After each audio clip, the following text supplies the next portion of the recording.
How you doing, folks? You're watching Onward with Onrie Live, and I'm your host, Onrie Compen. God, I love saying that every single day. Never gets old.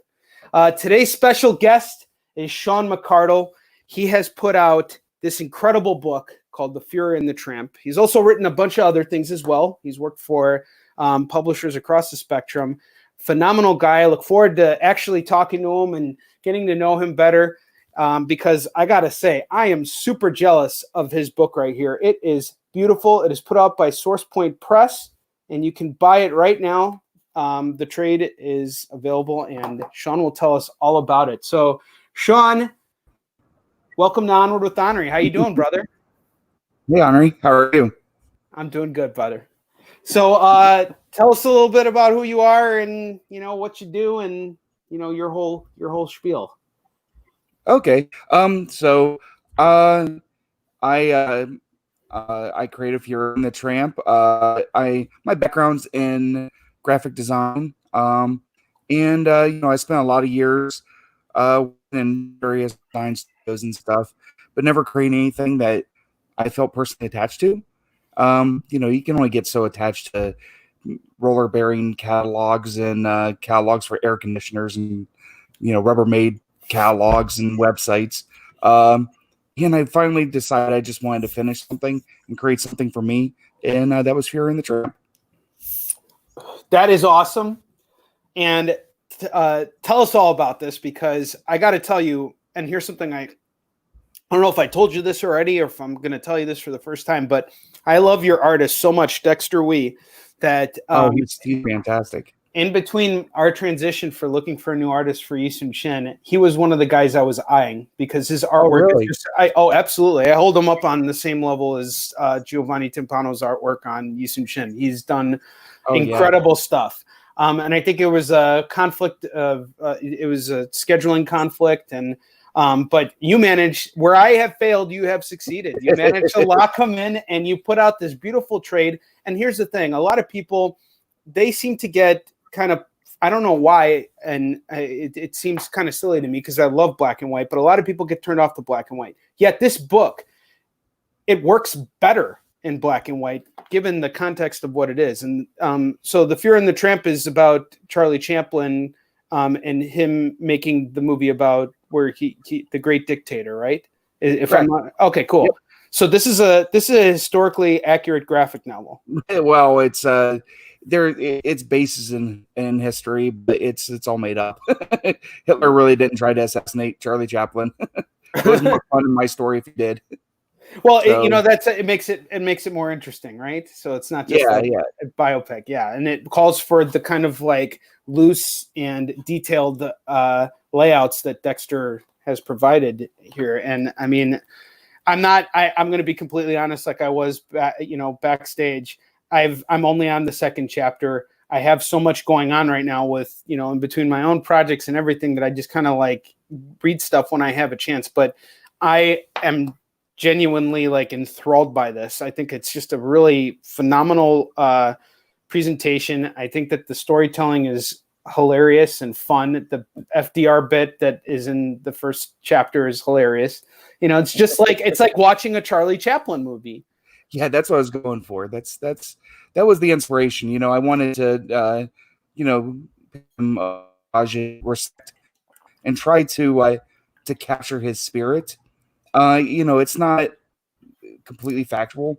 I was more interested in capturing the spirit of it. I'll tell you a little. I'll tell you a secret. Neither was Yisun Shin, so don't worry about it. Yeah, that's what I wanted to ask you. I want to talk to you about that too. Well, I think as writers, we should, limit ourselves to what actually happened. Our job first and foremost is to tell the most interesting story that we can. I think if people want to know what the actual history is, then they can go find that, and hopefully we encourage them to do so. I don't think that we should be bound by, the actual truth. We should be looking for a larger truth, an emotional truth or a thematic truth. I agree with that 100%. And I have nothing to add to that, because that's been my approach to Yisun Shin. we are telling a story that's based on something that actually happened, but you don't, if you want to do it and really do it, you have to make it interesting. If it's just it's got to feel like a superhero book in our case. In your case, I think it needs to feel like the context of who you're writing about, Charlie Chaplin, and when was he making movies, back in the day when they were, doing silent movies and, everything was in black and white and there was this big boom and, he was one of the best performers. And, that's the feel that you were going for and you captured it beautifully. Oh, thank you. So, you've got this picked up by a publisher, Source Point Press. We had your publisher, your editor-in-chief on the show on Monday, and it was a great pleasure talking with them. Tell me a little bit about how you guys connected and, how this came to be. Well, we were connected through Andy Schmidt. Andy is the editor of FUHRER and the Tramp, and we had consulted with him through Comics Experience. I've been talking to Andy and working with him for many years, and he offered to publish the book through his through Comics Experience and through Source Point. So that's how we got connected. That's awesome. Okay, so this also came out at kind of a difficult time, right as the pandemic was coming out, and before. So was your release date was like on the Wednesday after Diamond stopped distributing, if I'm not mistaken? Yeah, it was exactly that. So not everybody got their books. Some stores did, some stores didn't. I guess anything that was already on the UPS trucks, they got them. Other people didn't get them. I think people got partial shipments. So yeah, my first issue came out the day that Diamond stopped shipping. And it seems like you're handling things well. Tell us a little bit about what's happened since then. Well, right now, like I alluded to earlier, I made this for myself. I made this for an audience of one, for me. I wanted to make something that I wanted to read, something that I didn't see on the shelves. I wanted to make something for me so that I could hold it in my hands. The black and white copy that you have, that was a Kickstarter that I ran last year, and I wanted to take out all the variables that would allow somebody else to say no. I wanted to give myself permission to do it, and I wanted to do it in a way that it only rested upon me. I didn't have to ask a publisher to print this. I didn't have to go send out queries or anything. I wanted to make it for me, and success to me was just to hold it in my hands. That's all I wanted, was just to have this book finished that I could put on my shelf and have it amongst all my other graphic novels on my bookshelf, that I had something that I created. So keeping that in mind, it really, once I came up with that philosophy, it allowed me to finish the book. But also, once I hit hardships like this, it helped me weather them. I was because I everything else is icing on the cake. This I've already succeeded. I did what I set out to do. I made a book and I can hold it and read it. So I have a lot of respect for what you just said, man, because you've already reached your goal, and now everything that's happening is residual on the back end, right? And it's only starting because you are the first issue just came out. This is a trade, so eventually a trade will be collected by Source Point, and they will put it out as well. And you're going to see residuals from that. You're also going to be seeing this book at conventions once they resume, and I hope we'll be seeing you at conventions too, right? Oh, certainly. Yeah, I was really looking forward to it. and you know what? You and I have been talking. I honestly think you're going to have a lot of success, because if that was what you felt going into this book, that I'm going to put all of my energy into just making this thing exist because I want to see it.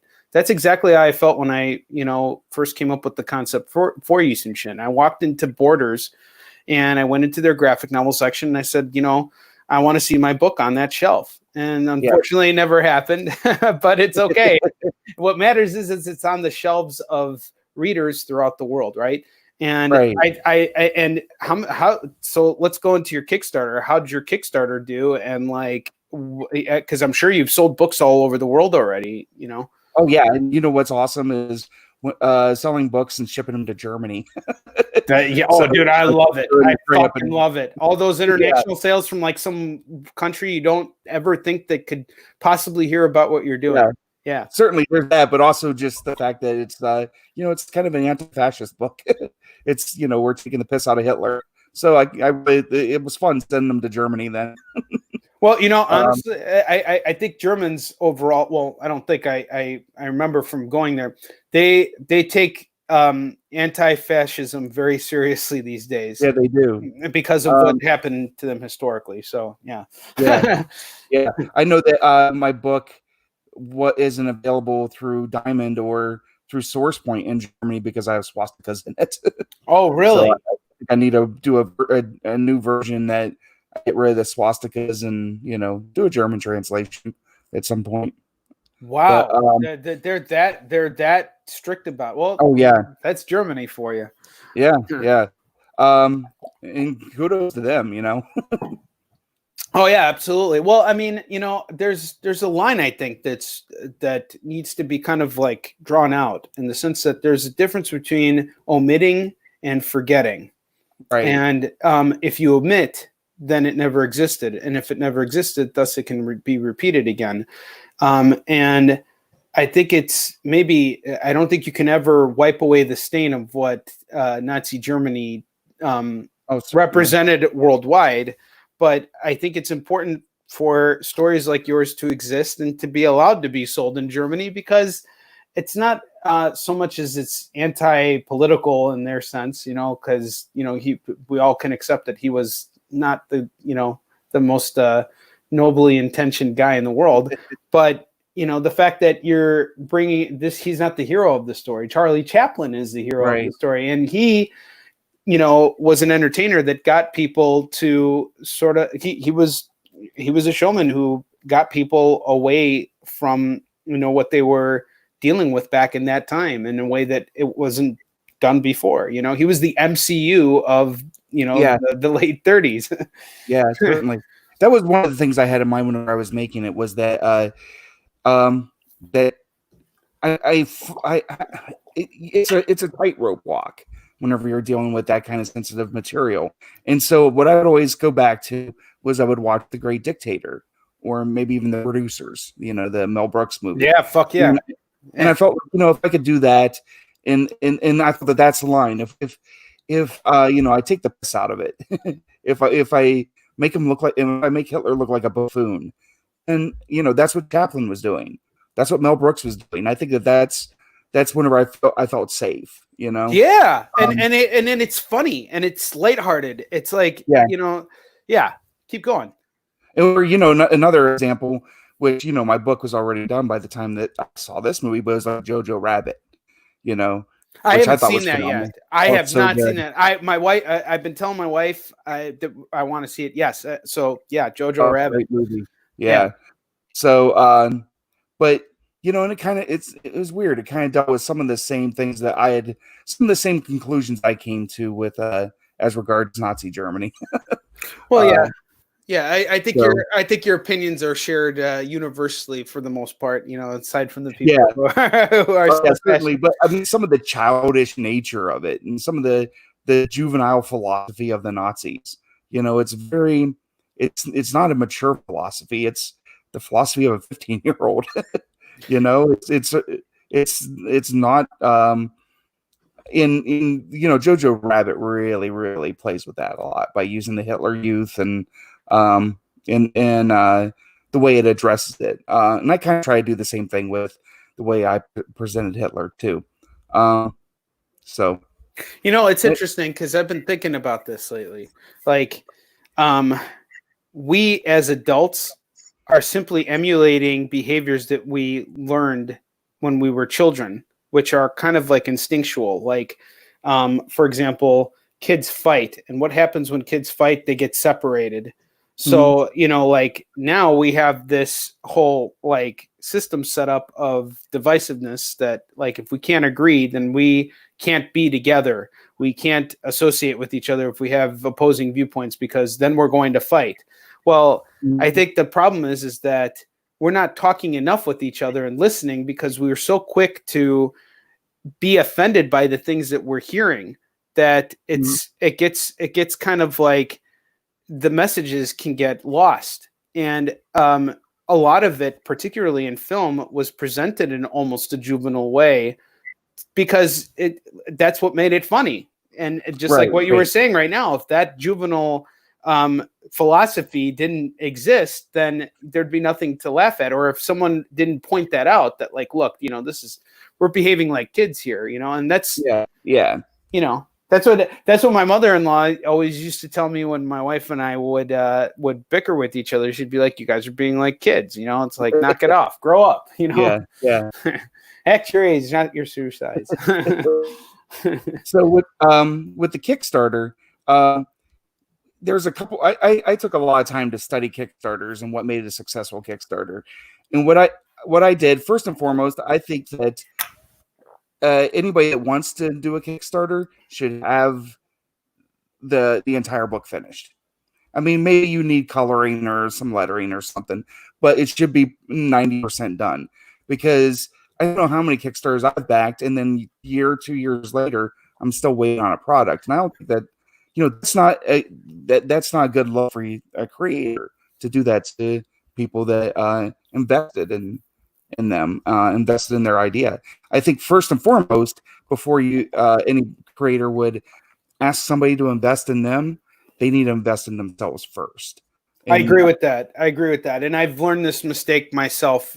After my second Kickstarter, I've come to the same conclusion that it needs to be 90% done. Because with my first Kickstarter, I didn't even started production. The second one, we were in the middle, and I thought I'd be able to get it done in 4 months, and it ended up being 6 months and then a year. Yeah. And it's just, a lot of this stuff is beyond your control. But yes, I totally agree with that. You should invest in yourself first, without doubt. And I think that's one of the things that helped my Kickstarter be successful, because the more that I took on myself and didn't ask permission from other people, and that I financed it myself, and to finance this book, what I had to do was change the way I thought. Like, I wouldn't everything became a page. So whatever the page rate was, I would look at any needless purchase I would have and think, well, that's a page. I could buy the new Red Dead Redemption game, but that's $60. That's a little bit more. That's a page. Or I could go out drinking or have fun this weekend and drop $100 going out with buddies or whatever, or going on a date. Well, there's 2 pages. So everything came. I had to rewire everything and realize I have to sacrifice. Part of an investment in yourself is a sacrifice. And so and it was worth it too, because now I have this thing that I created instead of consuming stuff that other people created. I created something myself. And it's, I treasure that more than any of the other stuff that I could have bought and consumed at that time, Absolutely. And this wasn't your first comic. You've come in here with, how long have you been working in the industry as a writer or artist? I've worked on other people's books, but at this point, I had to come to this philosophy the hard way. I counted up. I have half a dozen. I have 6 projects that I did in issue 1 and had a pitch, and then I would send those around, and either got rejected or, worse yet, never heard anything back, and that's what really hurts. Oh, dude, man, you're telling me. When I was submitting Eastern Shin, it was the same shit. Like, I submitted to so many publishers, a lot of them didn't get back to me, and it's extremely frustrating, and getting rejected is also the case. But it seems, here's a question for you: if since you worked on other projects prior to doing this, do you think that those projects helped you kind of like get a feel and a sense for where you needed to go with the FUHRER and the Tramp? Yeah, most definitely.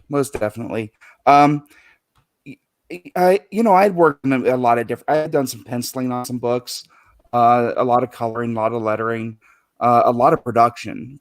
because my background being graphic design, I ended up doing a lot of production on some of my friends' books.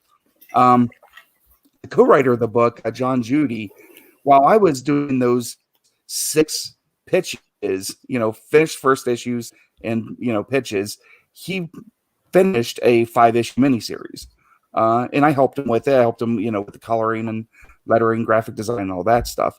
But, if I would have done that, if I would have focused on one project and took it to completion, then I, like what he had a book, at least. He had something finished that he could hold, something that he could read and that he was proud of. So I kind of took that. That was my inspiration.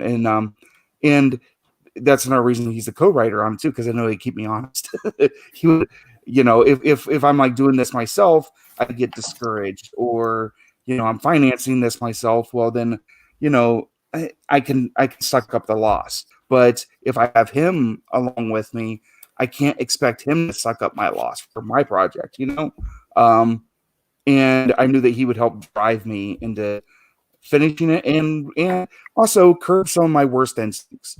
And it helps having I have a co-writer on Eastern Shin too, David Anthony Kraft. Yeah.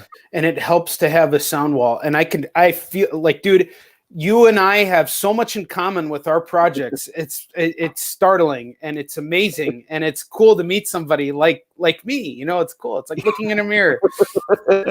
Except when you look in the mirror, you see less hair on your head. But just a little. Just a little bit, right? Well, but you know what? I think I think what was that? I'm sorry? You have cooler glasses than me. Oh, I have cooler glasses than you. I gotta lose these soon. But one thing I wanted to tell you is, I think it really helps to have that creative collaboration among 2 writers and editors, because it's like that takes it to a whole new level. That allows and it allows you to be proud with it, because of the fact, like, I feel like we both got into this because we wanted to see our books in our own hands. But in order to do that, we need to face our own deepest scrutiny. And it's one thing if you just masturbate over your own brilliance and say to yourself, well, I'm so good, I don't need anybody else to help me. When you bring somebody else on board to take on that, to shield that responsibility with you, it allows you to be more proud of the work, because if you're not proud of yourself, at least you can be proud of your team. You know what I mean? Yeah. Also, I feel like whenever you collaborate, the math, it's not 1 + 1 = 2. It's 1 + 1 = 5, because you pull out something out of each other, and you're both like making each other better. And some of the best times was just sitting around, just like kind of breaking the story, get to the point where, there's certain scenes, even in the writing process, it's like, I don't know if I wrote that or he wrote that. And that's whenever I know that, because we're looking at something bigger than ourselves, we're looking at the story. We get rid of our ego and don't have to claim and have ownership and say, like, I wrote this part or you wrote this part. But it's like, this is our project together. And you were talking about that earlier. You're talking about the FDR part. That's a good example of whenever I thought collaboration was working best. Was now John, he is a huge fan of FDR, of Roosevelt, and he even has a bust of Roosevelt on his mantle. There he is. And I could write Roosevelt, but I couldn't write Roosevelt as well as John could. So, what we would do is break down each issue, and then whichever one of us knew that was kind of like we had more, our strengths kind of like lend ourselves to writing that scene, then he would write that scene. Like that one, we broke down some of the gimmicks and stuff and the slapstick nature, but the actual dialogue was all John. And then there was other parts where it's like, all right, this leans more into my strengths and what I like, because like for me, storytelling, I like I love to do it all visually, and to create like a mousetrap, to create this Goldberg machine where one thing happens that leads to another thing happening that leads to another thing happening. So all those action scenes, then I would break down and write, because that's what I think is fun. Absolutely. And those are also the trickier pages to lay out too, and again, some of these layouts are just spectacular, and this is an action scene in the beginning. And this is basically him going after Hitler, and them having their big it's not the main showdown, but it was no, it's at the beginning. Yeah, it's just one of the ways I like to tell stories. So to do this too, I had to create my own story structure, and I've read so many books on storytelling.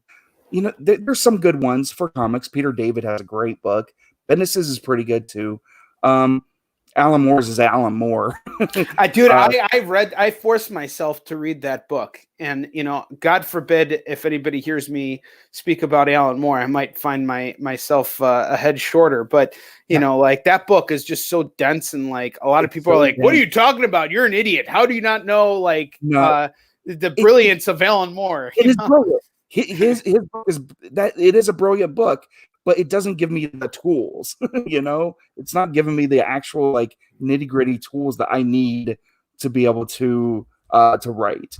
But where I really found was like looking at screenwriting books, because there's so many more screenwriting books, and try to apply some of those principles about how to break down an act structure, and how to break down scene structure. Like, so I've read all of them, and then I kind of like created my own.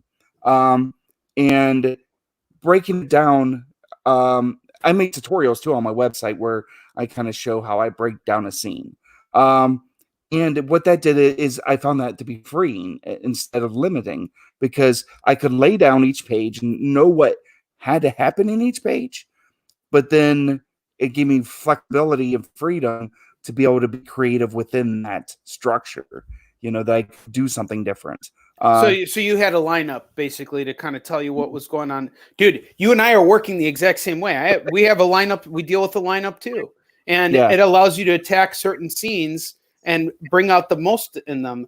It's really, dude, we use the exact same model. That is really, cool. and it's actually derived from the classic Marvel method. There's quite a bit in that. A lot of mine is to the monomyth, the hero's journey. Sure. So I'm always pulling back to that. Also, a lot of screenwriting books, I'd find like one or two, like the way that they would describe a certain beat or a certain scene or a certain like way that something that moves the plot forward. I would take that right would explain better than others, and then it'd be like, okay, I understand that now. I get, like, the second act was always the hardest part for me, writing a second act. I knew the beginning, but like you get lost in the second act until like, I know it's kind of cheesy and gauche to admit, but it's the Blake Snyder book, Save the Cat. But he called that middle section, he called it the fun and games. And that's what that is, or the promise of the premise. So whatever your premise is, what you're promising the audience that they're going to see, all of that stuff happens in the second act. Your trailers for movies are cut from the second act. All the fun and games happen in the second act. So it helps to figure out, okay, what am I promising with, say, like you have Back to the Future. What is the promise of Back to the Future? That there will be absolutely no time traveling at all. He's going to go back. He's going to meet his parents. He's going to get involved in shenanigans with his parents. He's going to do some skateboarding. He's going to become a rock star. All that stuff. That's all going to happen right there. That's what you're promising the audience that they're going to see. That's why they bought their ticket. So realize it really down to, like how Fathom Events does, like they'll re-release like Raiders of the Lost Ark in the movie theaters. Yeah, of course. So a couple years ago they had Raiders out, and I've seen it several dozen times, but just sitting there in the big screen and watching it while working on my book, I realized what my problem was with the second act, which was I was going like linear straight through it. I was attacking the problem straight on. So like if Raiders had followed my structure, Indy would have been in college. They would have came to him and talked to him about the Ark of the Covenant. He went, got on an airplane, went straight to Cairo, and taken the Ark out of the Well of the Souls. I was skipping all of that journey, all that weaving, where he goes and he meets Marion and he gets the amulets, and then he goes, you get the monkey and the bad dates, and Marion getting kidnapped, and all that. That's the fun and games. And so once I understood that, then my story opened up, and I allowed them to have fun. I allowed them to go in different ways. I knew where it was going to end, but I could allow them to go on a journey and kind of get lost a little bit as long as they came back home, So in terms of sequential storytelling, who would you say, how are you visualizing it? Are you visualizing it simply by writing a script, or are you actually drawing layouts for the artist, or how? I do both. It depends, because really?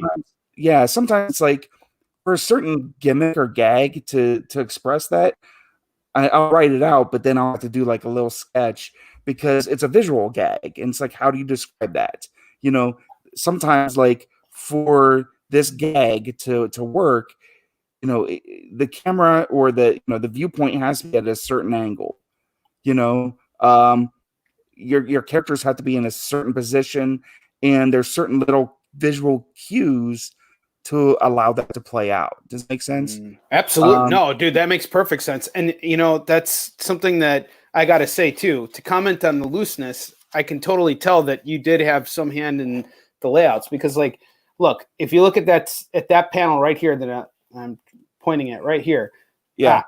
This one, the one that you see on the screen, not both of them. You could take both the Mario of them. one. Yeah. See, these are still figures. They're static. Yeah. They don't move. But when you look at the artwork, you get a sense of motion. And what happens with artists most of the time is when they draw something in layouts, it's not what sometimes happens. It's what always happens. Their layouts are always much looser than their finished artwork, because they're adding all this stuff and it becomes stiffer and stiffer. So I can tell that you did the layouts because you're the writer, and you kind of have a sense of, if anybody's looser than the artist, it's the writer, especially when it comes to the art, because we can't draw for shit. So it's, and did you use still images to kind of direct the artist, or? Sometimes, a lot of times that would be like for props. A lot of props, right on, or vehicles, things like that. But my background is in illustration, and so I've got some chops. But Dexter's way better than me. I'm not going to say that we're anywhere near peers when it comes. No, it's of course, that's a different thing. That's a different. But like trade. the one that you pointed out, that was like a little sketch I did too, because showing it, flattening the space and making it more like a Peanuts cartoon with Charlie jumping over the barrel, kind of like a 16-bit Mario style. That's part of the, I wouldn't say joke, but that makes it look funny. It makes it look funny, but it also moves. It also tracks your eye in the direction of where you want the reader's attention to go, and this happens page by page. I mean, the fact that it's funny is, of course, means you've achieved what you were trying to do with the scene itself, which is to capture that. So it's, and you were watching these movies, and here's a question: did you ever pause when you caught the perfect pose for Charlie? Like, for example, just this one. This is the panel I showed before. Where he stops and his feet drag across the ground. That is signature Charlie Chaplin. Yeah. And I mean, I don't know. You would think that there would be still images like this on the internet, but sometimes there just isn't. So you have to actually watch the movie. Yeah, I get up my criterions and do a screen capture. Yeah, right. You have to. And, I think that's important because, again, things just stiffen up so much, especially in action scenes. I mean, it's one thing when you have characters talking and, that's a little bit different. Now you're trying to convey emotion. So conveying emotion and still making the page interesting, that requires a different skill set. Action, you have to keep things moving. It even though it's not actually moving. Yeah, there are a lot of things too that, I had done quite a bit of work before, but never sustained like this. And I tried a lot of different kinds of humor and tried different visual gags. I don't know if they always worked, and sometimes I would struggle with those. But then at the end of the day, I was like, I'm making this for me, if maybe it works, maybe it doesn't, but I just got to get it out. I'm going to get it out. I'm going to put it down. Maybe I didn't nail it 100%. And it was funny because I get some of those remarks back from the editor, and eventually later on, I'd be like, "Oh, I get what you're trying to do there." And neither one of us knew how we could actually accomplish it better. But this book, more than anything else I've ever worked on, I became freer and allowed myself to try different things. And maybe it didn't always work, but I think most of the time it did. And I think by the time I got to the 5th issue, that I really started to play around with each page as the page itself. That I was doing things that you could only do in comics, and only tell a story in comics. I so feel it here. I mean, like, the pages get more and more. You're thinking outside the panel frame, which is something I'm teaching myself to do right now with Issun Shin, is to not just keep myself trapped within the actual panel borders and not just say, I have a 6-panel page or a 9-panel grid page. It's just like, really just think outside of it. Think of what you could do. That's just, and I see that here, like I haven't read it. You bet your damn ass I'm going to read it tonight. And then you and I are going to have a conversation about it. Cause I love that. This is, I mean, dude, you've really just, I'm jealous. I'm just straight up jealous. This is a beautiful looking book. The one that you pointed to, that one I was pretty proud of. I was reading a Mad magazine with my daughters.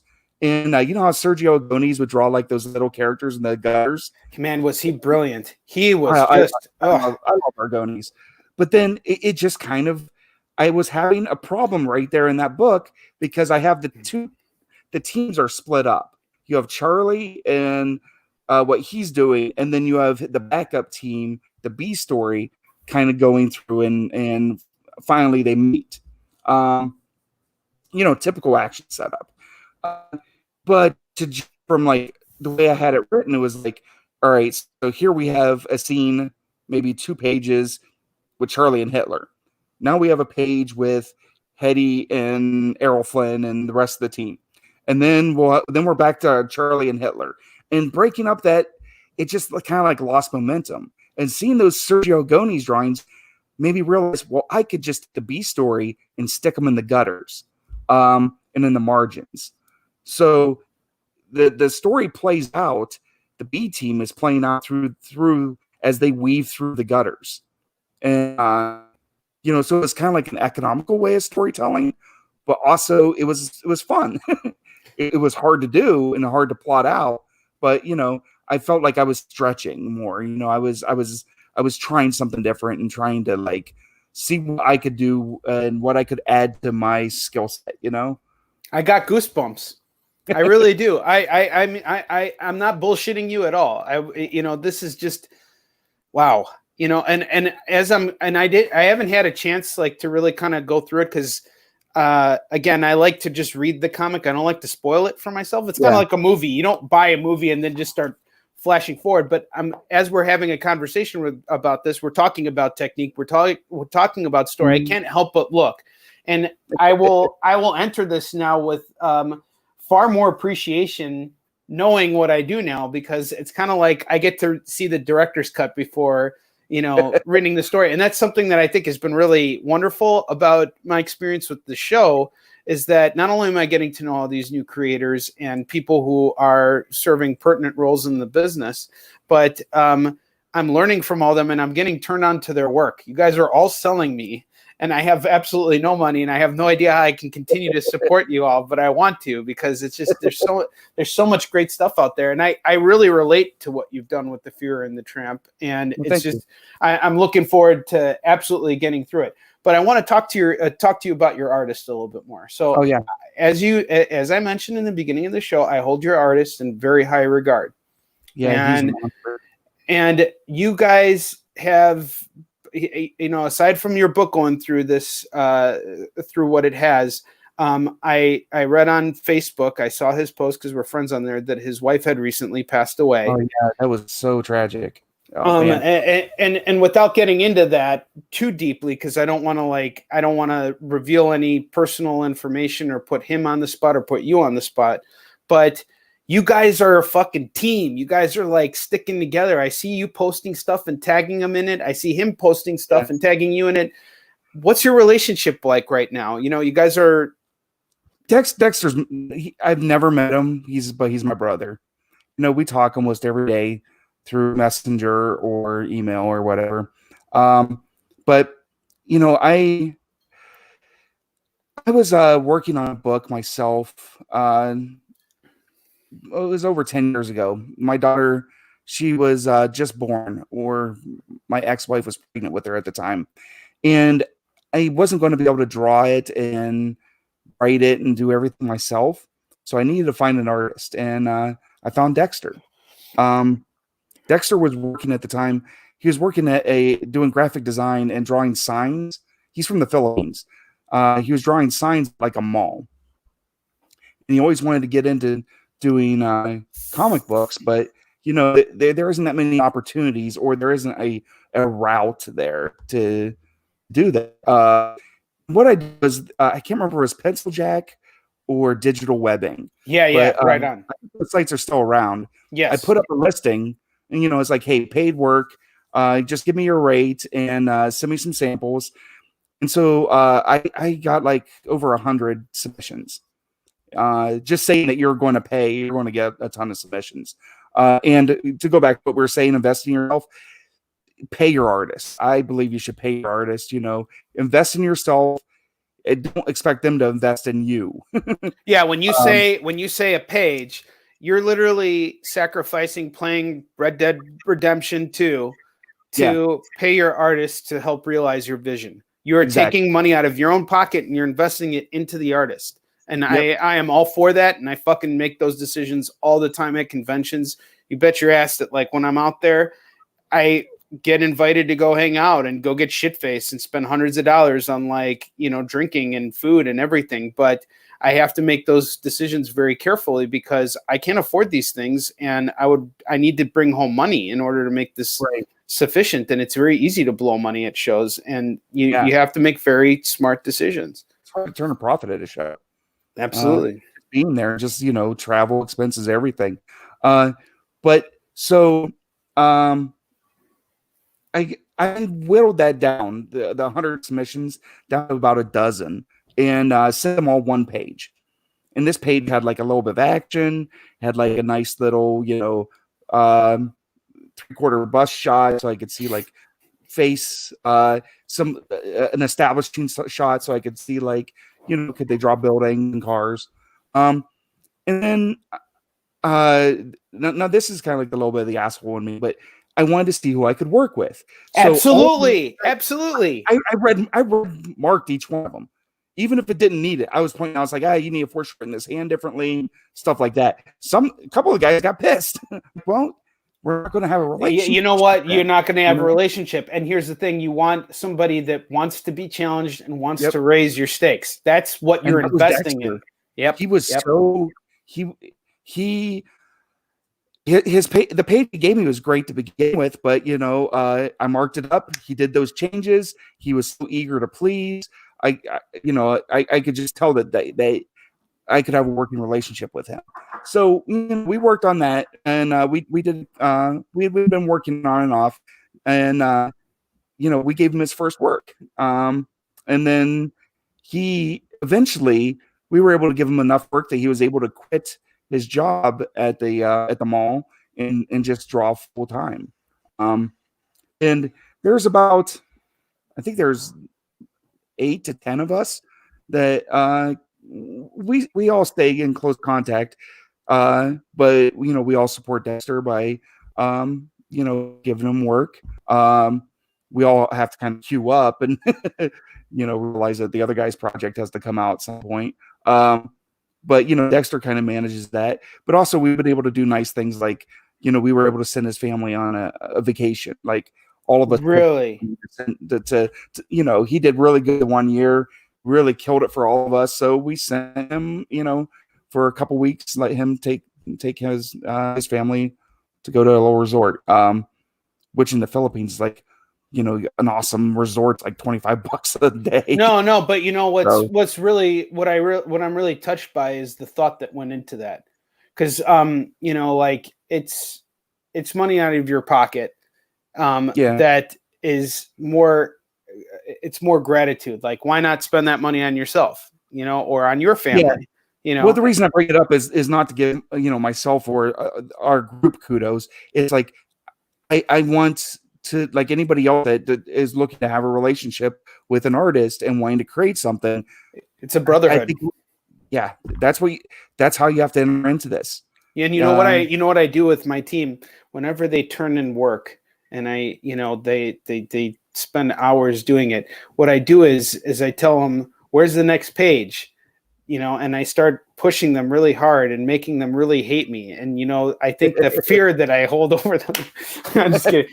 But, you know, no one's going to put up with that shit in independent. Right. Exactly. Nobody is going to deal with that on your personal project. Like, you need to be able to get along with each other, and you need to care about the artists that you're working for and have their best interests in mind. So I think I hear that message loud and clear, and I follow that same principle. I mean, you and I are just so much alike. I think it's cool. I think that's fucking awesome, dude. I think this is the beginning of a beautiful friendship here. Yeah, I think so too. Yeah. And you know, and I think that's what you need to think about more than anything else. Anybody that's going to take on an endeavor like this is like, you're creating relationships, and always remember, we are brought into this because we love this medium. We love these stories, and look at the stories that are being told, and who are we behaving like? Are we behaving like the bad guys in the stories, or are we behaving in a way that Superman would be part of the way we behave? You know, that our heroes would appreciate the way that we're treating our fellow humans. I find this so much with different creators where they kind of forget that, you know, they forget the real impetus why we are so jazzed about these heroes and these stories. And you know, I think that's part of, you know, mine and Dexter's relationship is we both have this.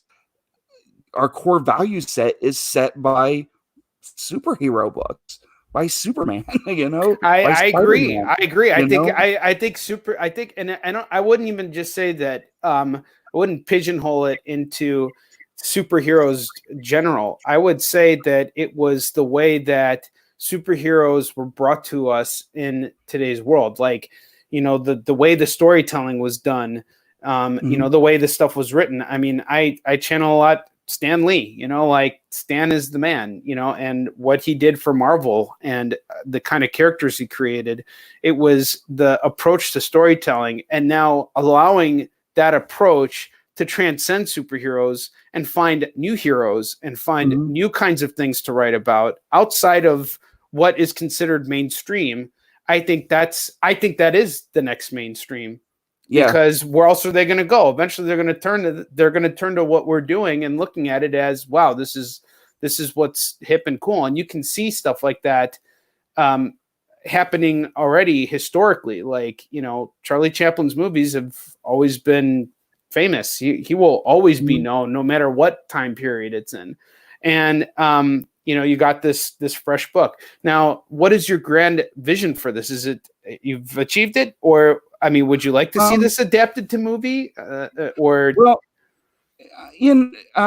basically, it's right now it's coming out from Source Point. We did a version, finishing the colors on issue 5 right now. So Source Point's putting out the colored version of your book. Oh wow, okay, that's beautiful. So you have not something new to offer.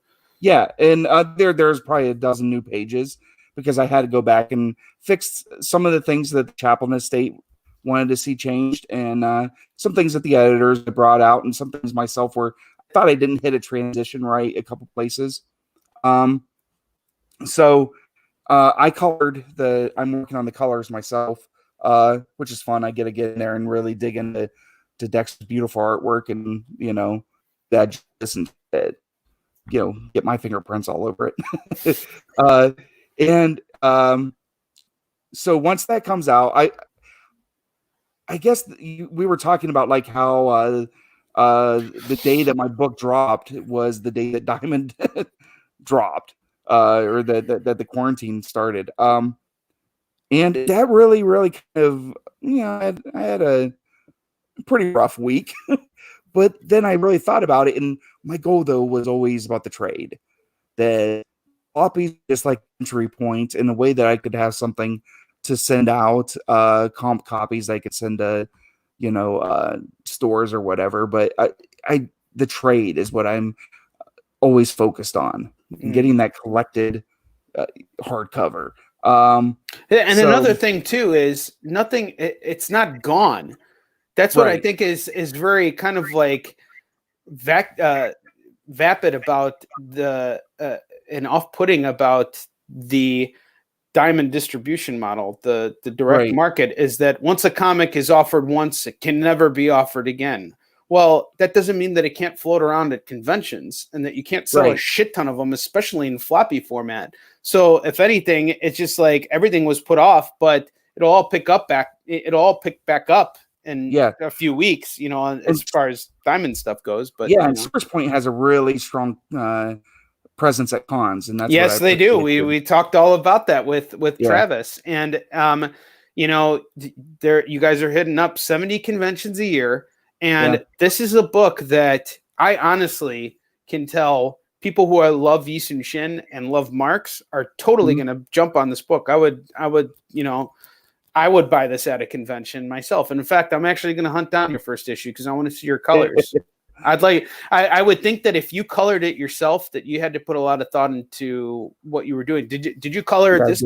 Did you color this cover? Yeah, I did the cover. Yeah, I think you did a good job here. I really like the use of reds in the background, but it's not like too over empowering to the point where you can't see the main characters, and like they're not outshined by the background of the Führer who's imposed on the background. And it's just, the artwork is great. This is a dynamic cover that makes you want to say, hey, what is this? And the fact that you got sex appeal on the cover, that's important too. Sex sells, damn it.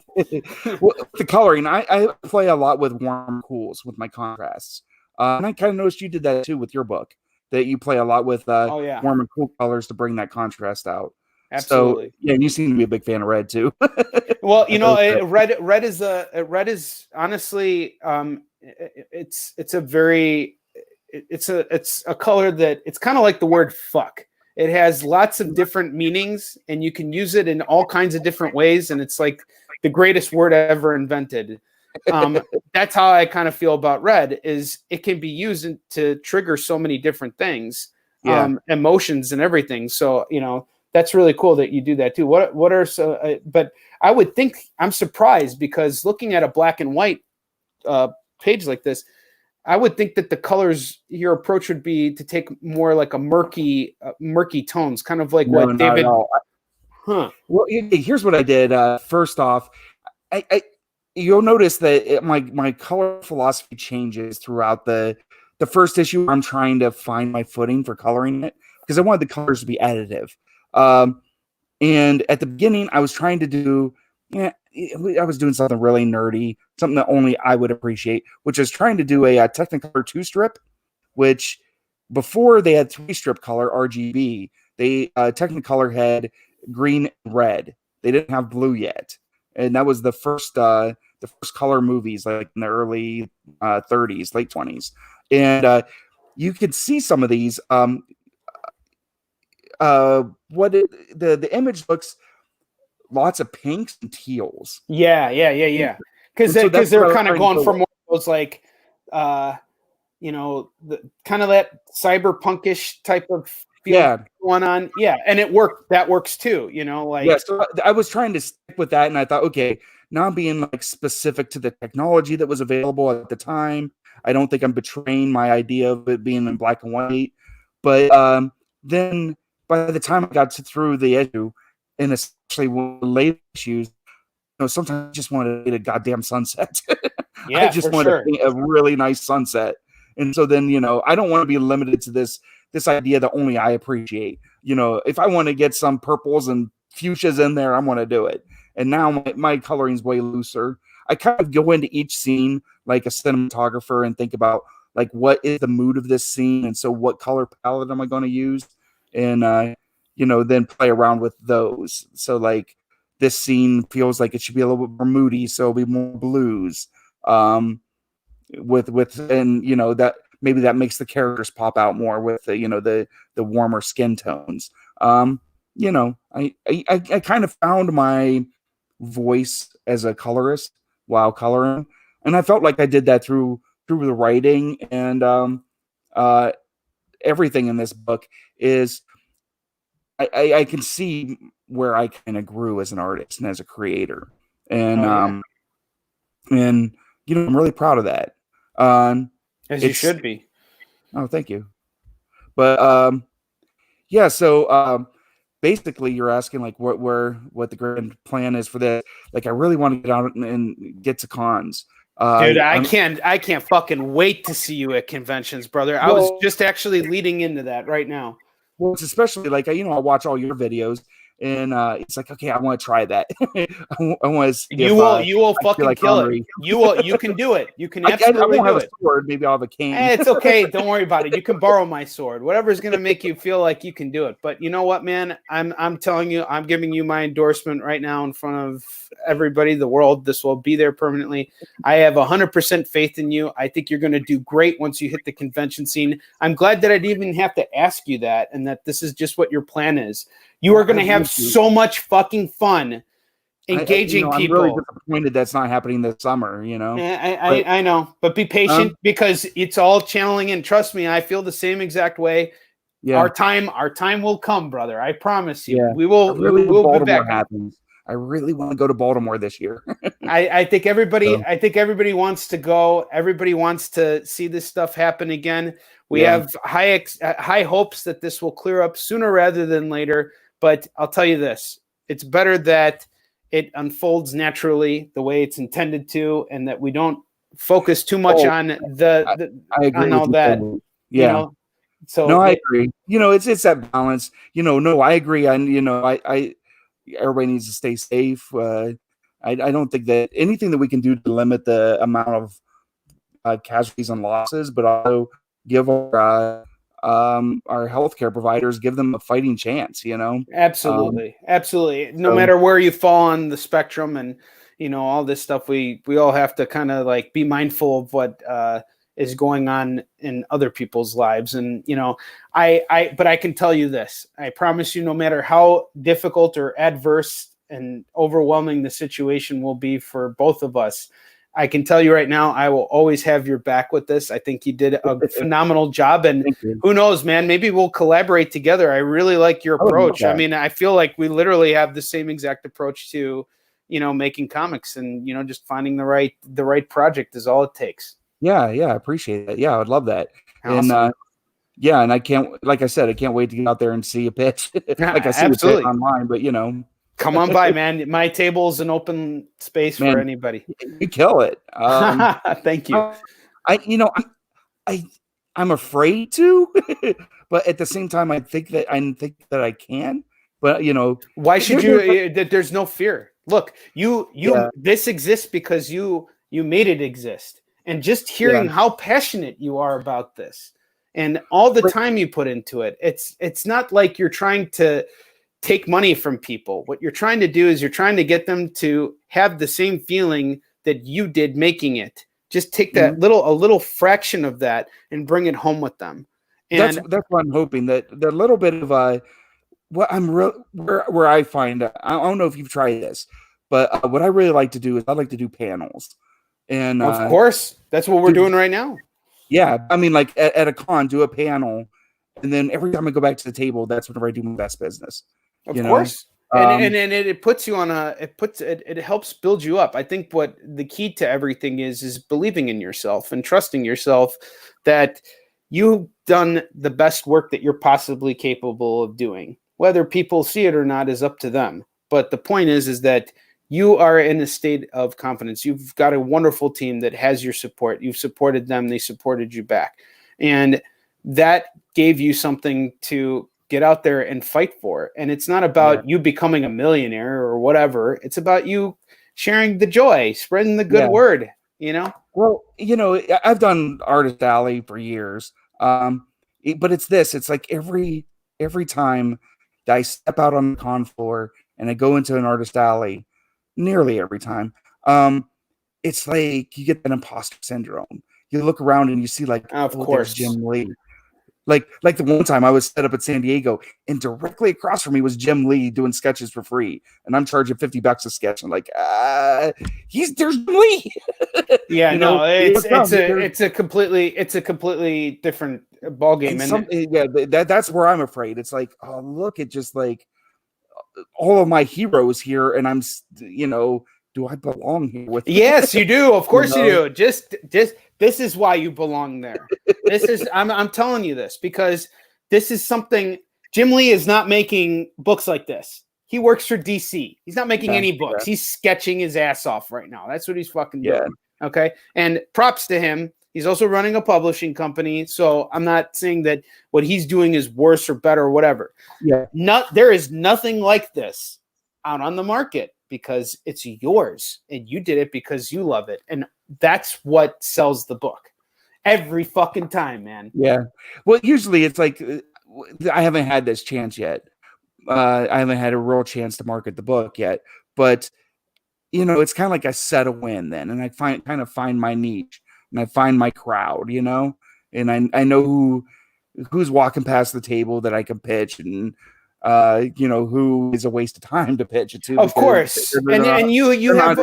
They're not going to buy anything from me, you know? Yeah. And look, this happens to all of us. And here's the thing. You have experience. You've worked the show before. Dude, I'm excited for you. What you are going to learn and discover about yourself, you're going to be right up there, man. I have complete faith. That's the next step. Like what I was trying to bring out earlier, but I kind of sidetracked myself. No, it's okay. It's like the entire process of making the book, rooting down in the relationship with that, the relationship I have with my writer John, the Kickstarter, all these things, it helped me self-actualize.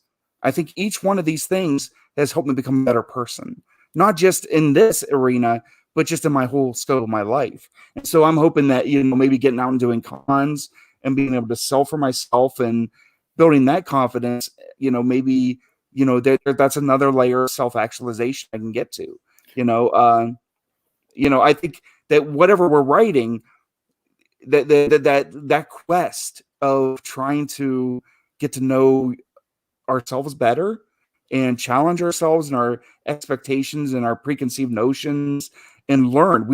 I feel that as writers, we should be learning as much as we're learning about ourselves, about the world we live in, but also, you know, we're not just telling a story. We're also learning ourselves. And so, yeah, that's why I'm excited about going out there in the cons, because that's a whole other avenue that I think there's so much more I can learn about myself and about other people, and meeting, you know, people like you and Ted and everybody else that. Ted Sikora, yes, he's the best. He buys the best dinners. Let me tell you, Sean. We'll have a chat. Yeah, he is. He's a phenomenal dude, and he's just like us. Now I hate to do this. I gotta wrap this up because I gotta get going. But I want to tell you right now that I can't wait to see you on the front lines. I can't wait to shake your hand and to have a drink with you, to shoot the shit with you. But most importantly, I can't wait for you to blow this thing up because I have so much faith in you, my friend. And I just want to hear what you think of the rest of it. No, it's really fantastic. I'll let you know. I promise you, I will read it, and you and I will have a conversation about it. Thank you so much. One last thing before I let you go, I'd like to give you one last chance to shout this out. Tell people where they can buy the colored edition of issue #1, and if there's a place where they can buy this beautiful black and white version. I don't have any of the black and whites left, but the first issue is available. You can go to SourcePoint, SourcePointPress.com, and it's available through SourcePoint. You can buy the first issue, and they'll mail it to you directly. They also have you can list what your local comic store is, and they will give them part of the profits. So that's cool. That is phenomenal, and I talked with Travis about that, and I love you, Source Press Point guys. You guys are fucking awesome. You know, like cool. I really like what they're doing, and you know, I think this is just a great book. So thank you again for coming on the show, my friend. Thanks, this is not the end. This is only the beginning. You and I will definitely be chatting, and you know, I have a feeling we'll both be able to help each other out down the road.